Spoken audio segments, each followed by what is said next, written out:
Uprostred rómskej osady sa neskoro večer pohádali mladiství chlapci so 48-ročným mužom. Hádku ukončila rana nožom. Partia 20 Rómov podgurážených alkoholom. V týchto miestach napadla len 16-ročnú Ivetu a jej priateľa. Dievčaťu so sklenenou fľašou dorezali tvár. Přiběhlo 7 jiných rómských občanů s takovýhlema mačetama, s obuškama a tady prostě do nich řezali hlava nehlava, krev tady stříkala. V Matejovciach pri Hornáde dnes zasahovali popradskí policajti i záchranári. Popoludne sa tam pobili Rómovia, ktorí siahli nielen po kameňoch a lopatách, ale aj po sekerách.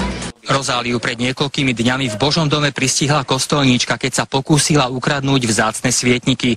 Dôchodkyňu udrela tak, že ju zaliala krv a praskla jej nosová kosť. Silný úder pesťou v zápätí dostal aj kaplán. Žena sa správa ako pometená, ľudia sú presvedčení, že to iba hrá, aby dostávala invalidný dôchodok. Život 7měsíčního chlapečka musel být od začátku velmi krutý. Podle vyšetřovatelů mu matka nedávala jíst. Podvýživa ale nebyla hlavní příčinou úmrtí. 23letá matka s chlapečkem jednoho dne třásla tak silně, až mu způsobila krvácení do mozku. K miestu prišla jedna hliadka mestskej a jedna hliadka štátnej polície. Zadržať všetkých páchateľov bolo pre nich prakticky nemožné.